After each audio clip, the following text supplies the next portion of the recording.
Welcome to Economics. This is session number 4, and in this particular session, we are looking at the cost theory. We're looking at the cost theory. The aim of this particular topic is to introduce you to the concept of cost minimization and profit maximization. All firms are profit maximizers, so every firm would love to minimize its cost as it aims at maximizing its profits.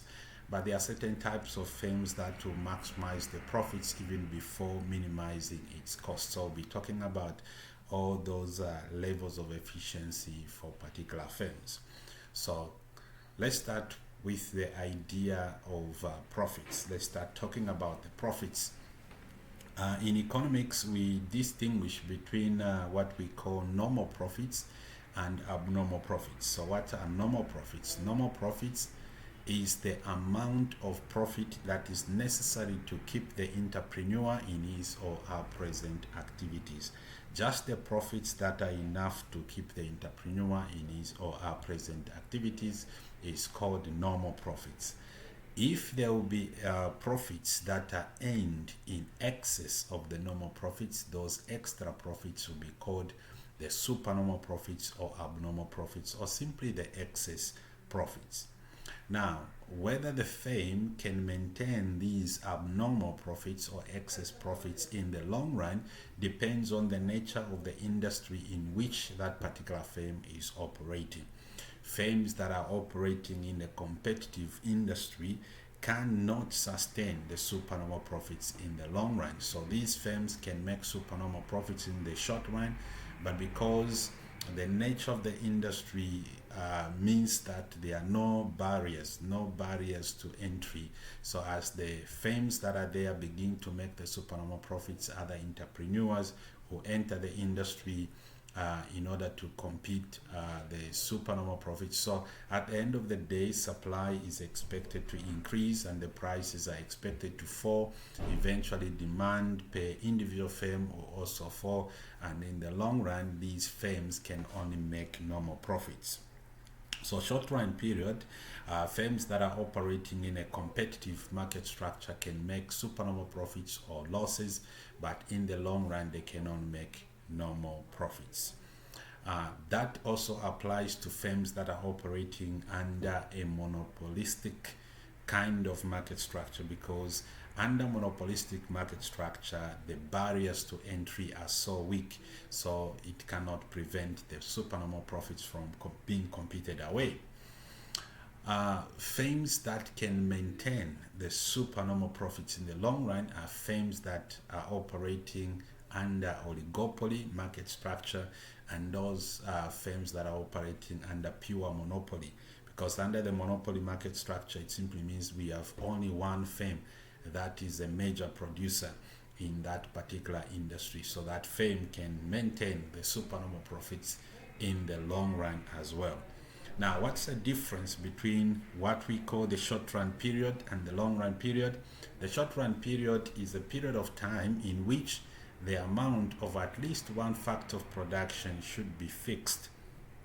At least one factor of production is fixed in that period, so we call that period the short run period.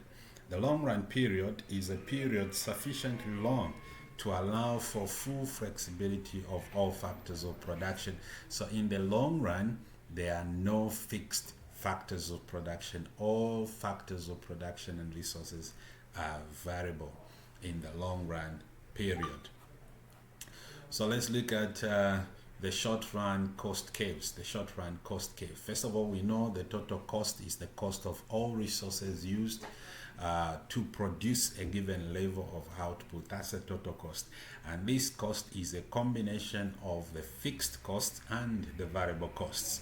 Fixed costs, these are costs that do not change even when you change the output levels, but the variable cost, these are costs that changes every time you change output levels.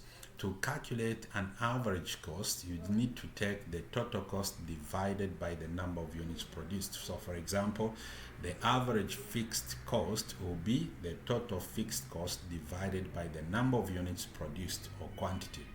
The average variable cost will be the total variable cost divided by the number of units produced, and the total cost, which is which is the combination of fixed and variable. The total average cost will be the total cost divided by the number of units produced. So how do we get the total cost? Total cost is simply fixed cost plus variable cost, and so the average total cost will be the average fixed cost plus the average variable cost. We also have another type of cost called the marginal cost. What's the marginal cost? The marginal cost is simply the extra cost that is incurred for producing one more unit of a product. This is an incremental cost of production for one more unit of a product that is produced. Now, if we pick all these average costs and put them on the graph, we must have a graph that looks like this. So we have graph number one, line number one, or curve number one, curve number two, curve number three, curve number four. Let me start with the curve number one, the one that is in red. This curve represents the marginal cost. That's the marginal cost curve.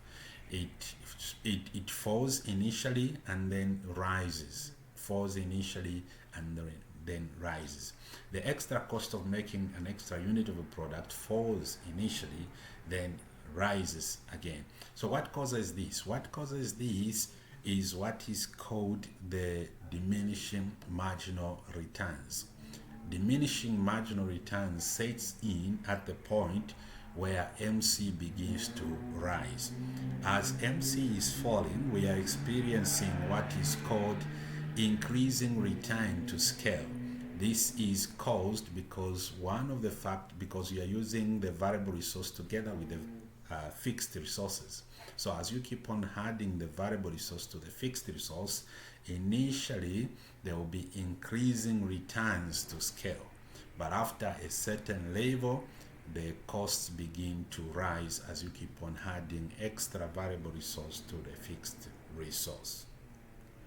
The reasons for the fall could be things like advantages of division of labor and specialization. Those may cause the extra cost of making an extra unit of a product to fall, and that of course pulls the entire average cost down. So the relationship between line number one, which is the marginal cost, and curve number two, which is the total average cost, or simply the AC, is that marginal cost will cut AC at the lowest point of AC. So we have that particular point there where line 1 intersects line 2. So that's the minimum point of line 2, and that's the minimum level of the average total cost. That's the point of output where the firm is minimizing its overall cost. And that point, MC equals to AC, that point is called the technical efficiency point. The technical efficiency point, the minimum of AC. Line number 3, curve number 3, represents the average variable cost, and marginal cost, the line in red, cuts the average variable cost at the lowest point of line number 3, which is the average variable cost. That point there is the minimum of the variable factor. It's also called the maximum efficiency for the variable factor. Maximum efficiency for the variable factor. And of course there is no relationship between line 1 and line 4, but line 4 represents the average fixed cost, which keeps on falling as you increase the levels of output. The gap between line number 2 and line number 3 should be the fixed cost there. So those are the things that I explained down there. Now let's talk about efficiency levels. The maximum efficiency of the variable factor is a point where MC cuts AC, cuts AVC, the average variable cost. So that's the point where MC equals the average variable cost. This is the point we saw in the graph. That's the point there, line 1 and line 3, where line 1 and line 3 intersect. That's the point we have there, and that's the maximum efficiency of a variable factor. The maximum overall efficiency is the lowest of the average cost, the lowest of AC, and that's the point where MC cuts AC. MC cuts AC at that point. So this is the point that we have the intersection between line 1 and line 2, where MC cuts AC is the lowest point of AC, and that's called the maximum overall efficiency or the technical efficiency line. The minimum of AVC is also the shutdown rule.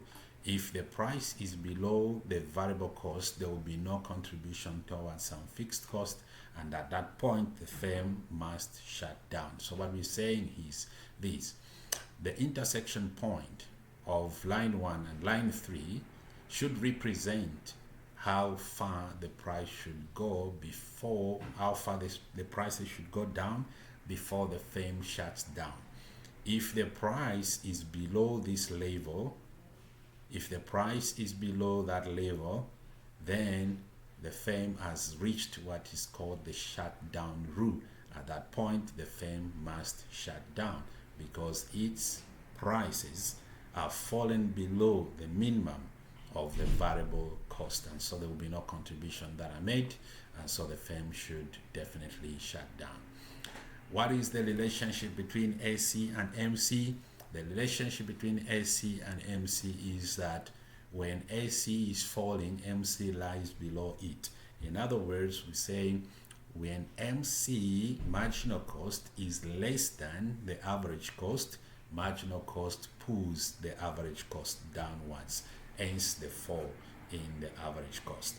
I think I need to demonstrate something here. Let me just have a bit of space to demonstrate how this happens. So let's say we have our AC line.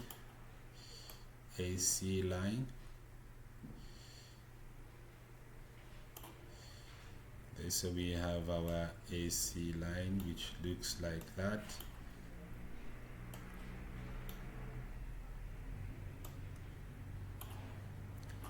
And then we bring in our MC, which falls and then rises. Let's bring in our MC.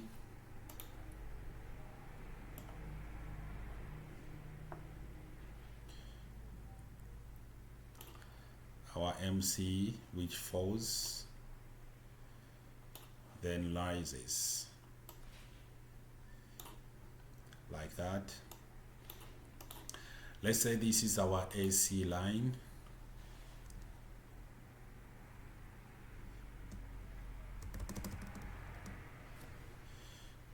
AC, and let's say that's our MC line. MC. So what we're saying here, these lines, we've picked them from our major graph. We've only picked line number 1 and line number 2 to be able to explain a point here. So what we are saying is when MC is less than AC, MC pulls AC downwards. When the extra cost of making one more unit is less than the overall average cost, every time we make an extra unit, the total average cost falls. That's a kind of relationship. But when the extra cost that is incurred for making an extra unit is greater than the average cost, every time we make an extra unit, the average cost begins to rise. So MC cuts AC at the lowest point of AC. Now, what are some of the reasons for the initial fall in the average cost? Initial fall in the average cost could be as a result of division of labor advantages or maximum utilization of the resources advantages. Meaning that if you had, for example, you have a piece of land that is fixed, you have one worker can only go maybe a quarter of that land. The moment you have 2 workers, their output on the land will exceed the 2 workers if they are working in isolation. Their combined effort is much more. A concept called synergy. So when you bring in the issues of division of labor, you save time that is lost by one worker moving from one machine to the other machine. So one worker can operate the other machine and the machine will be made to run throughout, and the other worker can concentrate on the other machine and that machine will also be made to run throughout. And that brings in the issue of utilization of indivisibility. The utilization of divisibility. If a machine has a capacity to run for 100 hours, if you do not have division of labor, one worker is operating two machines. Maybe when that worker is operating the other machine will be off.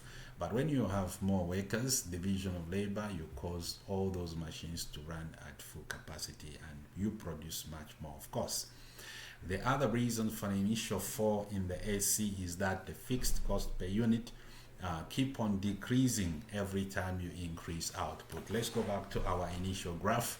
You will notice that the fixed average cost falls every time you increase your levels of output, and that contributes to the fall in the AC line. The fall in the AC line. Those are the reasons for the initial fall. The reasons for the rise in the average cost is diminishing marginal returns. Diminishing marginal returns means that as you keep on adding a variable resource to the fixed resource, you reach a stage where the returns begins to diminish because of the fixed nature of one of the resources. So diminishing marginal returns is a thing that can only happen in the short run. So if one or more factors of production are fixed, the extra output generating by each extra unit of input, that's a variable unit of input, will eventually begins to fall. At that point where the extra returns begins to fall, we say diminishing returns has set in. Let's come to the concept of profit maximization. A profit condition is where your total cost is greater than your total revenue is greater than your total cost. If the total revenue is greater than total cost, then you say we are making profits. So how do we calculate profit? We calculate profit by subtracting total cost from total revenue at any level of output. Now, we have two types of firms. The firms that operate in a purely perfect competitive market structure and a firm that operates as a monopoly. The firms that operate in a perfect competitive structure are called price takers because these firms have got no power on the price. So who determines the price? Prices are determined by market forces. We learned that idea in our price theory. Prices are determined by market forces, so firms are simply price takers. But when you are looking at a monopoly, there is only one firm that dominates the entire industry, so that firm has got power on the prices. And how do we know the firm has got power on the prices? Is because the demand curve of this particular firm is such that the firm has to reduce the prices in order for it to increase its sales. So that's the demand curve for a firm that is operating as a monopoly, and a firm that is operating in a perfectly competitive market structure. The demand curve and the price curve is simply a horizontal line. So this is the price for that particular firm. The marginal revenue line is the same as the price line, but for price makers, the marginal revenue line falls faster than the price line, so that will be the price and the demand curve, the line I've just included there. Let's come to the concept of long run. In the long run, there are no fixed costs. All factors are variable because we say the long run period is a period sufficiently long to allow for full flexibility of resources. So there you don't have fixed cost. And if we don't have fixed elements, then we do not have the idea of diminishing returns in the long run. Diminishing returns is the idea of the short run period. So what do we have in the long run? In the long run, we have what are called economies of scale. Economies of scale, not diminishing returns. The law of diminishing returns applies only in the short run period. In the long run period, we have economies of scale. Now, what are economies of scale? Factors that cause the average cost to fall in the long run are called economies of scale, and factors that causes the average cost to rise in the long run are called diseconomies of scale. So we have the short run average costs, which are the small circles there, and we have the big U shape there, which is the long run average cost. The short run average cost are small U-shaped caves there, and the long run average cost is the big one you see there. So before the minimum efficient scale, which is the minimum of the long run average cost cave, we have economies of scale, and these are the reasons why the average cost is falling. And then on the other side, we have diseconomies of scale, the reasons why the average cost is rising. So what are some of the examples of economies of scale factors? Economies of scale factors can be categorized into internal economies of scale and external economies of scale. Internal economies of scale, these are economies of scale that are rising within the organization. External economies of scale occurs in the industry. It occurs when the industry is growing. So let's look at the internal economies that occurs when the organization, individual organization, is growing. We have the technical economies of scale, also called the plant economies of scale. Large firms or growing firms are able to get more specialized machines that gives them an advantage, of course, to produce more and more efficiently, thereby minimizing the average cost. Commercial or marketing economies of scale, this includes the buying economies such as bulk purchase. Big companies can buy in large quantities and attract bulk purchase discounts. Those discounts tend to minimize their average cost. Organization economies, large firms that of course may be running on a centralized type of system. Centralized type of system reduces the burden on wages. Instead of employing experts all over the centers for or outlets for the firm simply employs experts at the head office and operates the firm like that. Financial economies includes the borrowing advantages. Large firms are able to borrow at an effective rate of interest or reduced rate of interest because these firms may have the necessary collaterals that financial lenders may be looking for as compared to the smaller firms. So those are some of the advantages that will arise as the individual firm grows bigger and bigger, and these advantages helps the firm to reduce its average cost. This is the reason why these economies of scale will cause the average cost of that firm to fall. Now, economies of scale pertaining to the industry, external economies of scale, these are advantages that comes as the industry grows big. When the industry grows big, it's able to attract skilled labor. Probably one of the reasons why you are pursuing accounting is because you've got a lot of job perspectives. The industry has just grown big. Specialized industry also arises alongside the big industry, and of course they offer specialized services at reduced cost. So these are some of the advantages that will arise as a result of the industry growing big. Diseconomies of scale, we've said diseconomies of scale, these are factors that causes the average cost to eventually rise. So what are diseconomies of scale? These are disadvantages of the firm growing too big.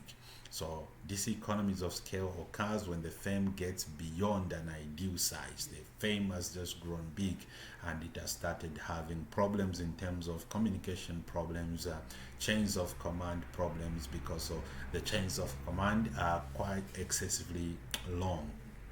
Conflicts between different departments may arise. The firm has just grown big beyond an ideal size to be able to be managed properly. So those are some of the factors that begin to cause the average cost to increase. The bureaucracy is also another thing that causes the average cost to increase. Now, some of the questions that you expect on this chapter are questions that involves calculations. Now, talk about these calculations. You have to understand the calculations on the average cost. For example, total cost equals fixed cost plus variable cost. Average total cost will be a combination or sum of the average fixed cost and average variable cost. And then we have marginal cost, which is just an incremental cost. So the marginal cost of producing an extra unit of a product is the difference between the total cost now and the previous total cost. The incremental cost is just the marginal cost. The marginal revenue will be the incremental revenue. So those calculations are quite very easy to do. And now I'm going to just look at one of the questions where we can try to see how we can calculate these costs. You should expect such questions in your exams for Zika exam DF3 and 1.3. So here is one of the questions that came in one of the papers. I can't remember exactly which year, but I picked this question from one of the question papers. The question says, due to current shortage of salaried employment. Let me come again on that one. Due to current shortage of salaried employment in Zambia, Jacob has decided to be self-employed. His grandfather has allowed him to use his small holding to earn a living. Given the scarcity of resources, Jacob can either use the land to grow crops, rear pigs, or rear free-range village chickens. He has decided to go for free-range village chicken rearing. Suppose during his first 2 months, 2 months of operation. Suppose during his first 2 months of operation, his ripe chickens can be sold at $150 per live chicken, and the cost structure is as tabulated below. So what you have is a table that shows output and total fixed cost. Remember, a fixed cost is fixed regardless of the levels of output. So as he is increasing output, that cost remains the same, a typical nature of a total fixed cost.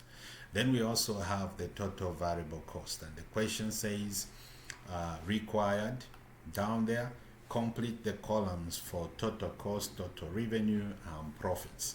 So what's total cost? Total cost is a combination of both the fixed cost and the variable cost. So with the total cost, this column, you'll be adding the fixed cost and the variable cost.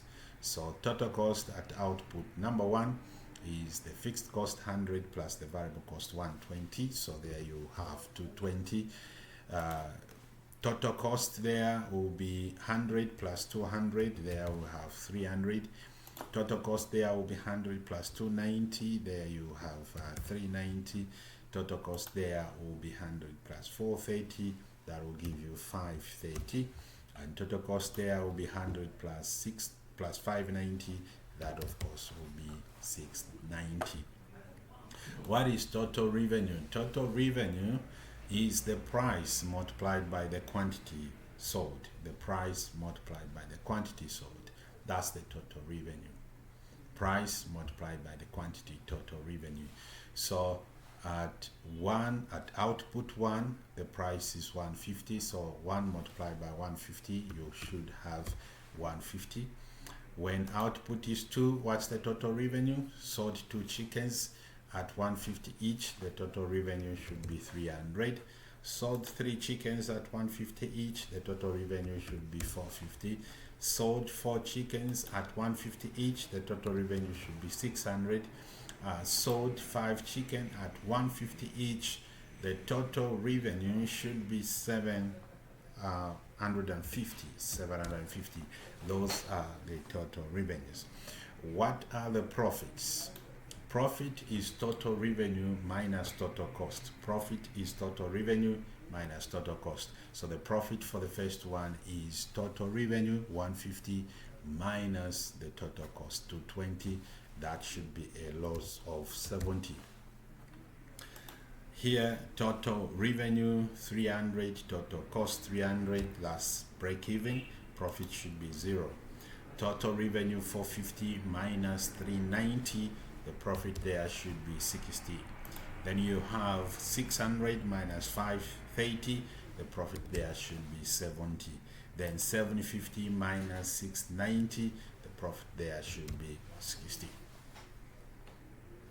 All right, so if you are looking at the profit maximization level of output, you should have profit maximization level of output at, of course, at output 4, because profit, there was a loss there, profit increases, reaches the maximum, and profit is now falling as he increased output levels. Now let me just try to insert some more columns in order for me to deal with the aspect of marginal cost and marginal revenue. Marginal cost and marginal revenue. Let's see if we can insert a column on the right side, column on right, another column on right. All right, so let's deal with the concept of marginal cost in this column and the concept of marginal revenue in the other column. What is marginal cost? Marginal cost is the extra cost incurred for producing an extra unit of a product apart from the fixed cost. So you calculate marginal cost from the total cost. First of all, the fixed cost is 100, meaning that at zero output, the cost should be 100. So let's insert a row above. Let's imagine we also have a zero output. At zero output, the cost should be 100. The variable cost at zero output should be 0, and the total cost at zero output should be 100. There is no revenue at zero sales, and so the profit is also undefined at that point.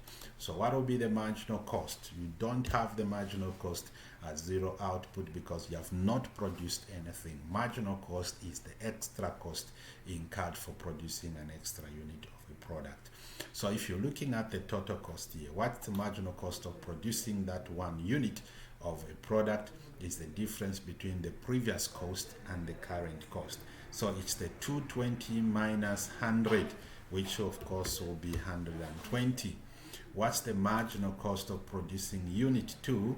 Is the difference between the previous total cost and the current cost. So this time around it's 300 minus 220. The 300 minus 220. So what's the extra cost there? Between 300 and 220, the extra cost will be 80. The extra cost should be 80. 300 minus 220, you should have 80 as your extra cost. That's the marginal cost.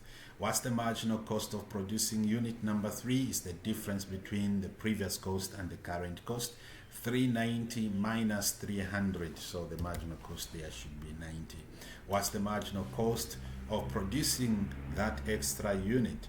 Is the difference between 530 and 390. So 530 and 390, that sounds like 140. You need to verify with your calculator. So 530 less 390, that sounds like 140 as the difference. 140 as the difference. All right, so what's the marginal cost there? Is the 690 minus the 530. 690 minus 530, that looks like 160 as a difference. All right, I don't have a calculator, so please be able to use the calculator. Marginal revenue, extra revenue gained by selling an extra unit of a product. You calculate these from the total revenue column. So when you sell 0, there will be nothing like extra revenue. But when you sell 1 unit, the extra revenue you gained was 150. By selling another unit, the extra revenue you got was 150. That's the marginal revenue, 300 minus 150. Unit number 3, it's the 450 minus 300, so you still have 150. Unit number 4 is the 600 minus the 450, you still have 150. Unit number 5, it's the 750 minus 600, you have 150. Here we explain another important concept. So you've noticed that marginal revenue is the same value, and that agrees with what we said previously when we said where marginal revenue remains constant, that marginal revenue is equals to the price. And this industry, of course, should be a perfectly competitive market structure for price takers. So let's notice here what has happened with our marginal revenue column. Marginal revenue is 150 and our price is also 150. So marginal revenue agrees with the price. So what's the profit maximization point? Let me talk about profit maximization point.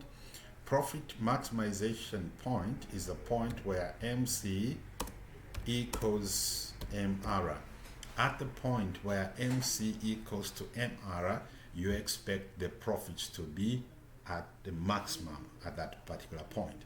So you notice that our marginal cost is 140 there, marginal revenue is 150, marginal cost here is 160. So between unit number 4 and unit number 5, the firm is maximizing its profit, because you have somewhere between 4 and 5, you have a 150 marginal cost. So profit maximization level is between unit number 4 and unit number 5. So when you have that, you can then look at the profits and see which one is giving you the highest profit.